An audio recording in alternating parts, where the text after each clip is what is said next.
In this episode, we explore the chilling story of how one of the ocean's most majestic predators, a killer whale, slowly became exactly what its name suggested, a killer. After enduring years of psychological torment, isolation, and physical abuse in captivity, the orca known as Tilikum would one day snap, turning on his trainer in a moment that shocked the entire world. Her last words, spoken in terror, would echo across history. "I don't want to die."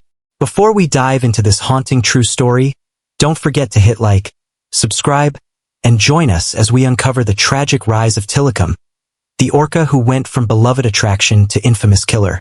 Tilikum, often simply called Tilly, is remembered today because of the documentary Blackfish. That film exposed the dark underbelly of marine parks and told the devastating truth of captive killer whales. But before the fame, before the headlines, Tilikum was just a curious calf swimming freely in the icy waters of Iceland. At only 2 years old, still a baby in orca years, his life was shattered forever. Boats descended on his pod, separating mothers from calves with nets and explosives. Tilikum's cries for his mother echoed as he was hauled away, a terrified infant torn from the only world he had ever known. He was dragged for miles behind a boat until he reached Canadian shores, completely alone. There, his future was sealed. Captivity. His new home? Sealand of the Pacific in Victoria, British Columbia. At Sealand, Tilikum was confined to a tiny tank that could barely contain his enormous body. He was forced to perform repetitive tricks for crowds that cheered in delight, never realizing the suffering happening beneath the surface. Orcas are among the most intelligent creatures on Earth. They have complex social structures, deep emotional bonds, and a natural lifespan of up to 80 years in the wild.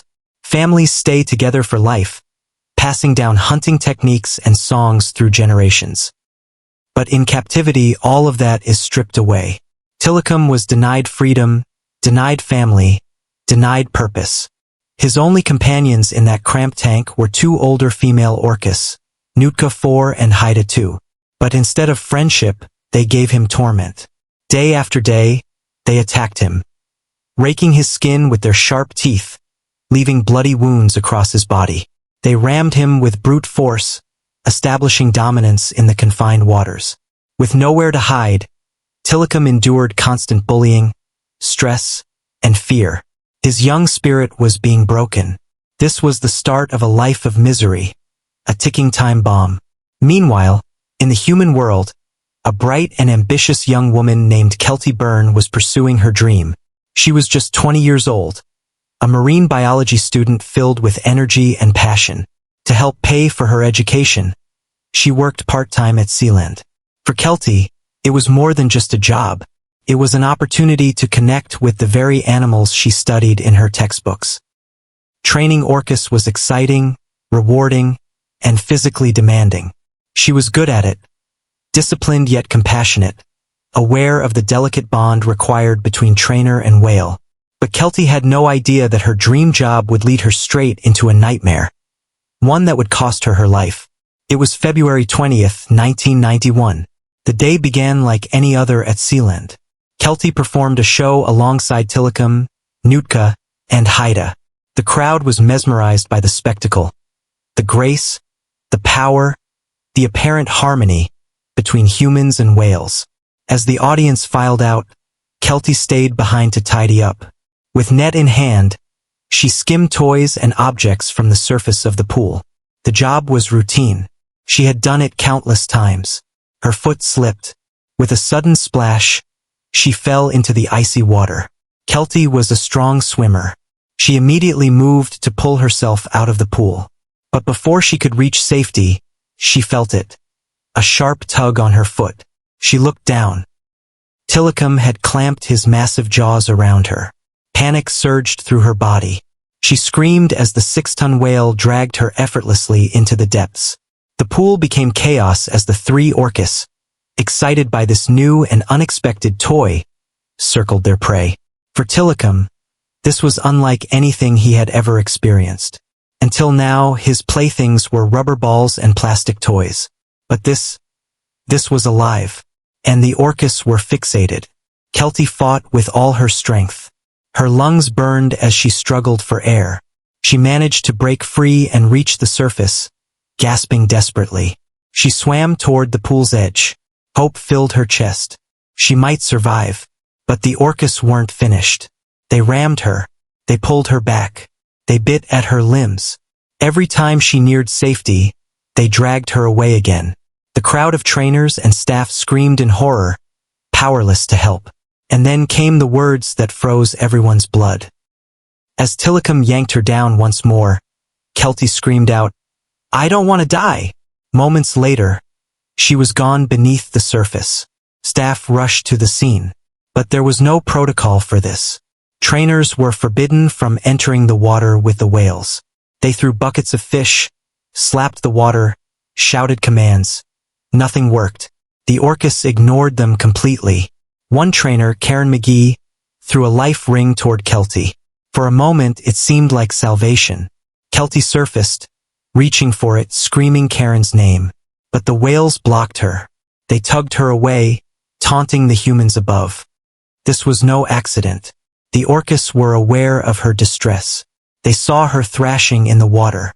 They felt her heart pounding, her body trembling, her desperate will to survive. They knew she was fighting for her life, yet still they played. Relentless, cold, merciless. Each time she tried to reach the surface, powerful black and white shadows circled her like hunters toying with prey. Witnesses described the sound of her screams.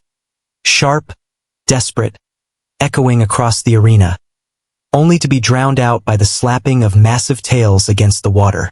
When Keltie surfaced for the last time, her body was no longer fighting. Her arms fell limp, her head tilted back, her voice gone. The vibrant young marine biology student, the girl who dreamed of working with the ocean's most majestic creatures, was gone. Drowned. Brutalized. Her once bright future was reduced to a haunting sight.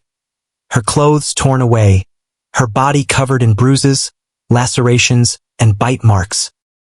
She became the first human being in recorded history to be killed by a captive orca. The news would send shockwaves around the world. But the nightmare did not end when Keltie's heart stopped beating. For nearly 2 more hours, staff and onlookers watched in paralyzing horror as Tilikum, Nuka, and Haida continued to drag her lifeless body around the pool. They carried her in their mouths, dove with her to the depths, and then brought her back up, only to thrash her again. To them, it was not murder. It was play. The same way a house cat toys with a dying mouse, prolonging the inevitable. Only when exhaustion overtook the whales, after they had finished their grim game, did they finally release her. A net was cast into the water to retrieve her. The reality struck like ice. She had died just feet away from safety, with trainers and lifeguards powerless to intervene. The tragedy devastated not just the staff, but an entire industry. And yet, as horrific as it was, experts would later argue that it had been inevitable.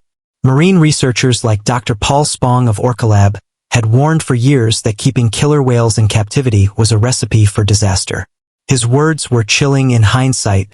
If you pen a wild killer whale and deprive them of mental and sensory stimulation, they will become psychologically damaged. This was waiting to happen. And indeed, it had been waiting, festering for years. Because no one could truly blame the whales. The conditions they endured were nothing short of torture. Tiny tanks compared to the hundreds of miles they once roamed. Constant noise, isolation, stress, and the breaking of natural social bonds. They were stripped of freedom, of purpose, of their very sanity. For Tilikum, the violence was not sudden. It was the eruption of a storm that had been building for more than a decade. Sealand of the Pacific, the marine park where the tragedy occurred, never recovered.